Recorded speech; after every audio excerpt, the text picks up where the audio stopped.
¿Qué tal amigos? Bienvenidos a un nuevo video del canal. En esta ocasión seguimos con el tema de análisis estructural, específicamente el capítulo 4 del libro de Hibbeler. Vamos a resolver el problema F45. Te invito a quedarte hasta el final del video para que veamos cuál es la solución a este problema.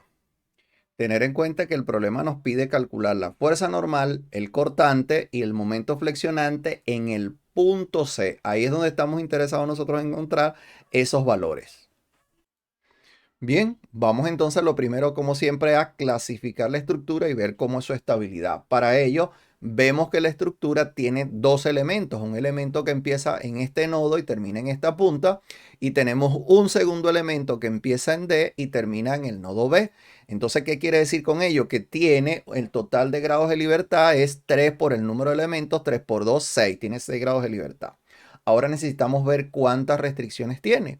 Tenemos restricciones externas, que son las conexiones que tiene a tierra o con el exterior. La estructura, en ese caso, cada articulación produce dos restricciones. En total tenemos 2 por 2, 4. Hay 4 restricciones en el caso externa. Internamente tenemos a dos elementos conectados por una rótula. Uno de ellos le está impidiendo dos movimientos al otro. Quiere decir que hay dos restricciones allí. Total de restricciones, 4 más 2 son 6 restricciones. Ahora, si podemos hacer la clasificación, ¿qué tenemos que tener en cuenta? Bueno, el grado de indeterminación estática es grados de libertad menos las restricciones, 6 menos 6 es igual a 0, y clasificamos a la estructura como una estructura isostática. ¿También es estable? Sí. ¿Y cómo lo vamos a comprobar? Bueno, nosotros para comprobar la estabilidad lo que tenemos que notar es que D tiene un polo absoluto de rotación en D, él solamente D puede rotar, y si rota en D, resulta que en el punto B se produciría una recta tangente a la dirección que va desde D hacia B. En el caso del elemento 1 también tiene un polo de rotación en A, y si rota en A con respecto al punto B, se produce una recta tangente que ahora sería completamente vertical.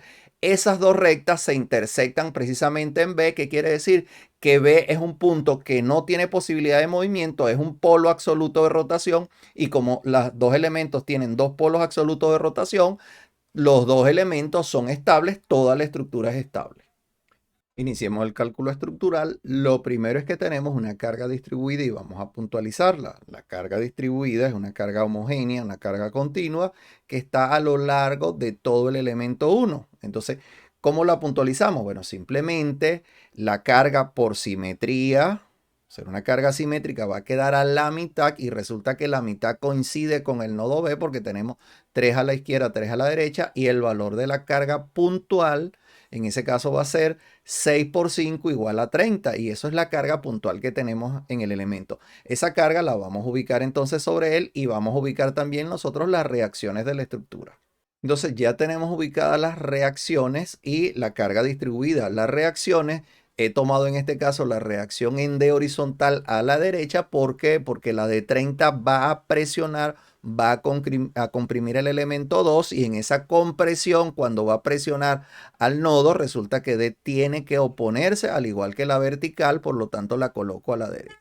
Y la horizontal en A la coloco a la izquierda porque como no existen fuerzas horizontales, si la de en D va a la derecha, la de en A tiene que ir a la izquierda para que ellas se contrarresten. Y las dos verticales, bueno, las colocamos hacia arriba. Una vez que tenemos eso, empezamos a hacer nuestro cálculo estructural.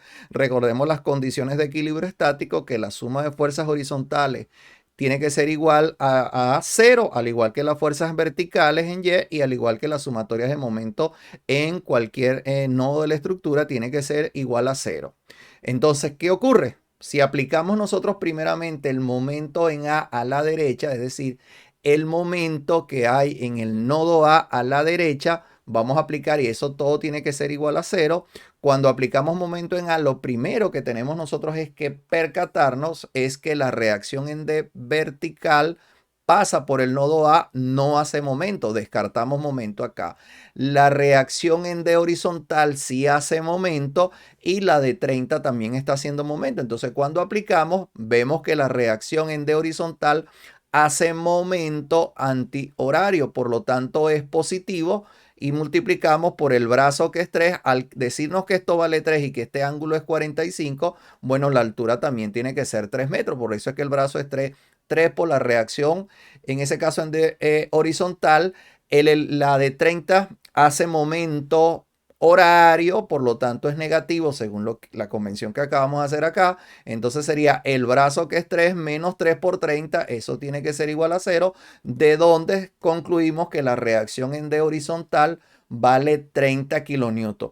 Y si la horizontal en D vale 30 kilonewton, pues rápidamente de sumatorias de fuerzas horizontales o sumatorias de fuerzas en X, diciendo que es positivo a la derecha, también tiene que ser igual a 0.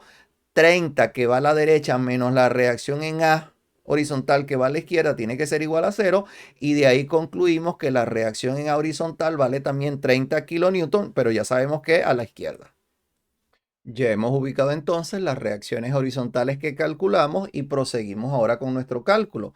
¿Qué vamos a hacer? Bueno, vamos a aplicar ahora momento en B hacia D, es decir, desde B hacia B.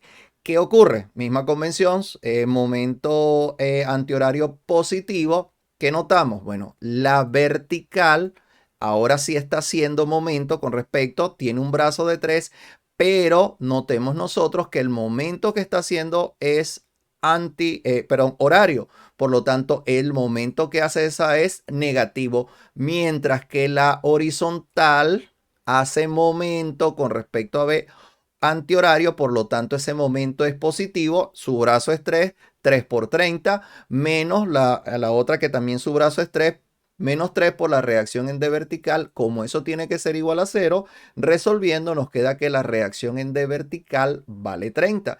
Ya tenemos ella, y si tenemos la vertical en D, ahora simplemente lo que vamos a hacer es sumatoria de fuerzas verticales, que también tiene que ser igual a 0. ¿Qué fuerzas verticales tenemos? Bueno, tenemos la en D vertical que va hacia arriba, que es positivo, la reacción de 30, que es esta que tenemos acá hacia abajo, que en realidad reacción no, sino la carga puntual que tenemos ahí, que vale menos 30, más la reacción en A vertical, que la asumimos positiva, todo tiene que ser igual a 0, y bueno, y resulta que se nos están anulando estas dos, de donde concluimos que la reacción en A vertical es igual a 0, es decir, no hay esa reacción, y eso quizás tiene que ver con que el elemento 1 es un elemento simétrico y resulta que tenemos la misma carga a la izquierda y la misma carga a la derecha, pues es como si fuera dos niños que están jugando en un sube y baja, donde tienen las mismas pesos a la derecha y a la izquierda, en el misma ubicación, por lo tanto quedan balanceados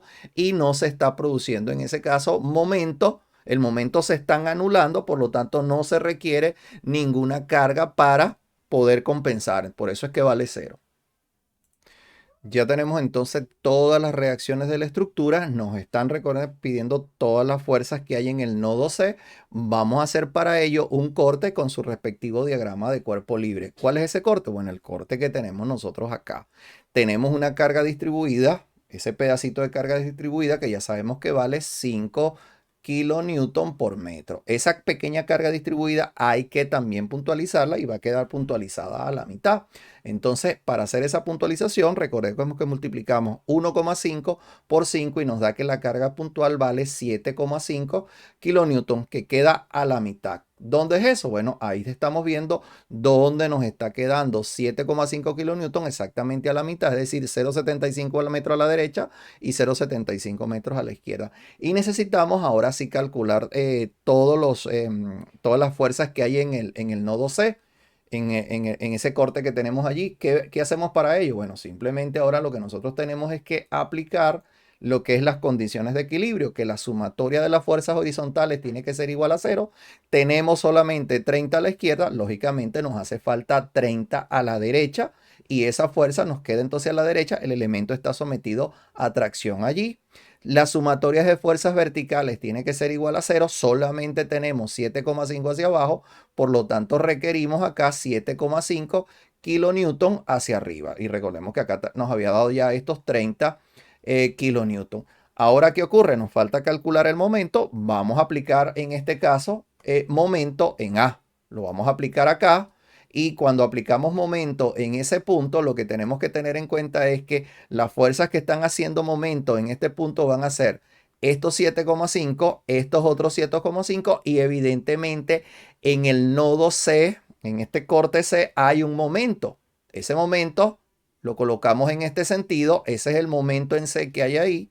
Y cuando estamos aplicando momento ahí, toda la sumatoria de ese momento también tiene que ser igual a 0. Tiene que ser igual a 0. Entonces resulta que 1,5 por 7,5, que es el momento que hace esta fuerza, que este hace momento antihorario, es positivo. Esta fuerza que está acá hace momento antihorario, por lo tanto es negativo, menos 0,75 por 7,5. Y el momento en C que hemos supuesto antihorario es positivo. La suma de todo eso tiene que ser igual a 0. Y cuando hacemos eso, resulta que nos termina dando que el momento en C es negativo. Eso lo único que está indicando que en realidad el momento va en sentido horario. Eso es lo que tenemos. ¿Y cuánto nos dio? Pues ese momento en C vale 5,63 kilonewton por metro en sentido horario y con ello hemos concluido lo que nos ha pedido el problema, calcular toda la fuerza en el nodo C. Y como siempre, si te ha gustado el video, comenta, comparte, dale like, suscríbete y activa las notificaciones para que no te pierdas futuros videos del canal. Gracias.